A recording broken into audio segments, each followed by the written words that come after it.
This is Cybert signing into Red Alert Remastered on the map A Path Beyond, and in the north as the Yellow Allies, this is Ronaldo R9. In the south as the Cyan Soviets, this is Skynet. Ooh, double barracks opening. What do you have planned for us, Skynet?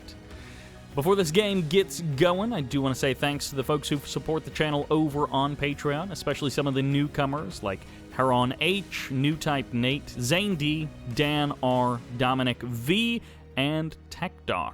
So big thanks to those guys. Always appreciated, never obligated. First refinery coming up for Ronaldo. Very prime position. He's going to forego the gems, which I think most players do. I feel like most players just send an ore truck or two up there to clear those out and then keep the ore refinery placement near the ore field. Now this double barracks action, it looks like Skynet is going to be able to sneak through. By the way, we're taking a look at some Allies v Soviets today. It's going to be featuring Ronaldo R9 due to the recommendation from Hustle Respect. So a big thanks to Hustle Respect for the help in finding some good Red Alert Remastered games. There have been some interesting ones. There have been some not so interesting ones. And depending on what you like, I like a bit of Allied v Allied. I don't mind it. And I like a bit of mix-up between the Rush and the Standard play. And that is exactly what we got with those other two videos. But I was looking at Ronaldo, and he's an Allied player. He plays a lot of Allied players. And I wanted to see something a little bit different, even if it is more Allied domination, because light tanks are just so good. We wanted to see a little bit of a mix-up here. Looks like we are going to get it. Ronaldo is going to have to respond here, able to get the cleanup. Those Grenadiers were clumped up or very close, and, well, the sneak attack doesn't work so well when you've got scouting or anti-scouting that is as good as Ronaldo. He's got good positions on riflemen, pretty well placed throughout the map, so he has a decent idea of when stuff is coming his way. Skynet opening with a bit of a risk, but not a big risk, and this ore truck is way out of position. It is going for the crush, but it is way out of position regardless. And, yeah, so Ronaldo going for the gems in the top left-hand corner. That one ore truck really going way out of its way to get something. I don't know if it was going gems or it got misclicked, and it just took the long way home. But either way, maybe it picked up some gems and brought them back home from afar, from a distant land. As double war factory, double refinery up. War factory is going to be a little bit later. I mean, he's still got one, but it's just a little bit later for Skynet. Light tanks are out, and that means the infantry phase mostly ends. We do see some matches where infantry manages to sneak back into viability some point in the middle or late game as a surprise switcheroo. But Skynet has done a pretty good job of setting himself up despite his unfortunate opening. You know, he went for a bit of a risk. It wasn't a huge risk, but it did delay his war factory, delayed his economy a little bit, and he didn't really get anything for it. Scouting rifleman comes in. He sees that the barracks is still here, so Ronaldo keeping that around kind of as a safety net, and second war factory finally up and running for Skynet.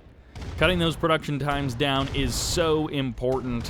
Another advanced power plant comes up. Skynet, you know, rough start, but he's certainly starting to recover. And with the strength of the defender's advantage in Red Alert Remastered, there is a chance that Ronaldo won't just run over Skynet. Let's see. We've got a little group of infantry on the south side of the map. They might end up joining up, but on the north side, we have all of the light tanks. 5 heavy tanks caught out in the open by this many light tanks will be overwhelmed. I don't think this is too many light tanks, although if they stream in one at a time, no. Ronaldo too careful for that. An additional heavy tank shows up, and this is exactly what you want if you're the Allied players. Swarm and overwhelm. Surround those heavy tanks. You do not want to trade one-on-one. You want to keep the numbers in your favor, and this is exactly why we see so much Allied play from many people in Red Alert Remastered. Light tanks overwhelming the heavy tanks. They fire too many shots. You can get too many of them. And Skynet starting to fold. He has nothing around the left side of the map. He was trying a little something. Ronaldo backs off. One Tesla coil, he probably could have gone for that. Even if he doesn't get the kill on absolutely everything, he probably could have smashed the War Factory and the refinery, which would have set Skynet back quite a significant amount. Ronaldo backs off. This ore harvester still going way down to the far reaches of the map. A little bit low on cash, but not too big of a surprise. Both players have cleared out their corner. Skynet, yeah, his only chance might indeed... He's going for the gems in the far, far corner. I guess he's going to get them. It's going to take him a while to drive there and back that many times, but he will get them all eventually. 5, maybe 6 tanks heading up the left side of the map for Skynet. I don't know if harvester hunting is really the name of the game here. Maybe even just pushing past, going for the war factories in the MCV. He gets 1 harvester. This is enough tanks that he can overwhelm, but the reinforcements are most likely going to be coming in for Ronaldo. He lets another harvester die. This is surprising from Ronaldo that he has not mobilized more of a response. 6 heavy tanks. It's not necessarily going to win the game, but this is a surprising lapse of judgment from Ronaldo, given how cleanly he opened the map. Naval Yard gets deployed, and it looks like a transport making its way down the left side of the map. And there we go, the light tanks starting to overwhelm the heavies, and these are more the numbers that you want. Not quite 10-1, but definitely, 4-1 or 3-1 or something like that. But more than enough light tanks. Skynet has bought himself some time, but is it enough? He still only has double War Factory production, so if one of those gets sniped, he gets a full reset on those timers. Although if he could pick up another harvester kill, that would certainly be nice. The harvester may be a little bit too far away for them to actually get the kill before it gets back home. Heavy tanks going to be cycling maybe back to their base. Nope, they're just hanging out here on the left side. Ronaldo, I'm not 100% sure what he's waiting for. It's possible that these two guys are buddies, are chatting it up, and it looks like it's going to be, the engineer play. I think that's what that was. I'm not actually sure, but the War Factory nearly being destroyed there. Another advanced power plant, and flame turret in the south. All right, here's the move out by Ronaldo.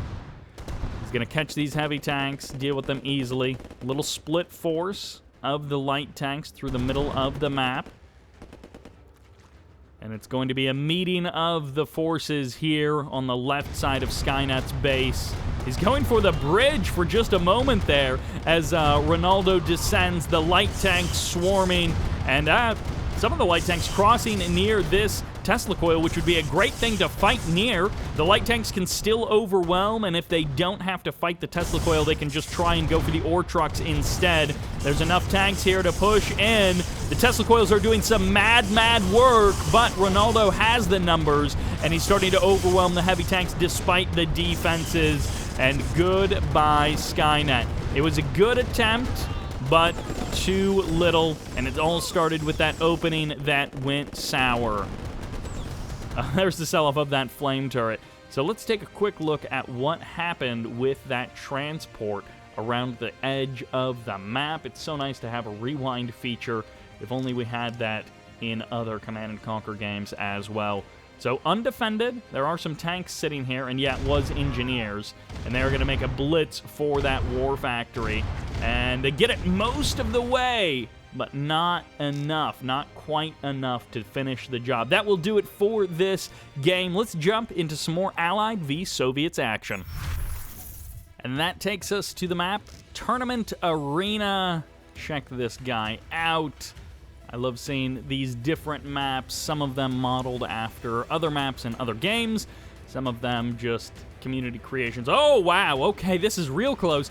Anyways, as the yellow, as the allies, this is Ronaldo R9, and as the Soviets, as the cyan, this is Play Like a Log, getting the later deploy like terrible because he drove so far. He must have been expecting Ronaldo to go the other way. He just literally has a massive disadvantage, although no, he's got 3, 4, 5 riflemen out nearly, and he might barely be able to hold this off. He pulls a couple of them back so that he's got a bit of an advantage, and there's the flame turret. A good move there by Play Like a Log. This game is going to be over, I think, quite quickly, or they're going to somehow survive and move out backwards away from this. Some of these games, the players don't even go for refineries. They just go for defenses and infantry. They don't go for a war factory. They don't worry about any of that stuff. He's going straight for the MCV. He's going to try and burst it down. The Grenadiers and the Riflemen cycling around to the top side, and he's going for the big bush. He's going for the big push. Play like a log, not playing like a log. An okay spread of the Grenadiers, and as long as the flame turrets hold the line, Grenadiers closing in. He lost his opportunity to play like a log. Now has an opportunity in the south. He's at a stalemate in the north, and he's, oh, the pillbox is here. He needs to burst that down or get out of there. It's just tearing his infantry apart. Play like a log, getting dangerously close to being able to burn down the buildings. The infantry, as they spawn in, getting eaten up. There's the sell-off. Both of them down below 3k resources, but Play like a log with a bit more in his bank. Although, can he? Yes, he can. That additional flame turret being deployed is the clincher, is the winner. Ronaldo getting jumped on. I thought for sure Ronaldo was going to have this because he got the deploy so much earlier with his MCV. And who even cares about this map? I mean, it's a small map with the gems in the corner, so it does make it an enticing offer to try. Is he just going to be able to go for this? No. Okay, the flame turrets are too strong. There's the kill. 3 flame turrets, and this is one of those situations where it's not a stalemate, but it's not that far away from a stalemate either. Desperately trying to keep just one building alive so that Play Like a Log can chain a couple of more. Ooh, he can outrange the pillbox. I wasn't actually sure about that, and that will do it for the pillbox. There's the sell-off of everything else, and the flame turret, maybe an additional flame turret may be placed down, but it almost doesn't even matter. And there's an additional flame turret. There's the sell-off. Ronaldo takes the L here, and I guess that might be how you have to play if you want to win as Soviets. I mean, Dynamic did something similar on the map Canyon in a different video that I made looking at some different games from Dynamic. He had some fun ones in that. So if you're a fan of Red Alert action and you haven't seen that Dynamic video, I'll try and remember to put it in the description, but it was some fun strategies. So let's jump into some more Allied v Soviet action. All right, we're back on Tournament Arena. It looks like things are shaping up a little bit more normally, so we'll get to see how this one works out. As the Yellow Allies, it's Ronaldo R9. And as the Cyan Soviets, this is Image Dream. All right, so the faster deploy by Ronaldo, and look at that base creep heading right down for those gems. I'm curious how this is going to play out a bit differently. We saw that other Soviet player go for double barracks right out of the gate. Skynet go for double barracks. Didn't quite work out for him, but you could see the idea there. It wasn't a terrible strat necessarily. This is looking a bit more traditional, single barracks into the refinery, or just a super-duper delayed second barracks. I guess he could have waited for like 25 seconds and then started building an additional barracks. But barring that, I would have assumed the second base creep area would have been just this field there, but he actually drops the silo. I'm not sure. Why is that? Someone in the comments tell me that. Why the silo there? And yeah, there's the hunt for the gems. So we're used to seeing that as blue ore in Tib Wars and Kane's Wrath. But here on Red Alert Remastered, those gems are looking tasty. Although I think in Red Alert 3 in... I almost said Red Alert 3 Yuri's Revenge. In Uprising, I think there is a tournament arena, essentially a map, but it's called something slightly differently, and then, of course, it's got water around the edges. But a very similar concept to this, but a bit different. No high-yield ore mines in Red Alert 3.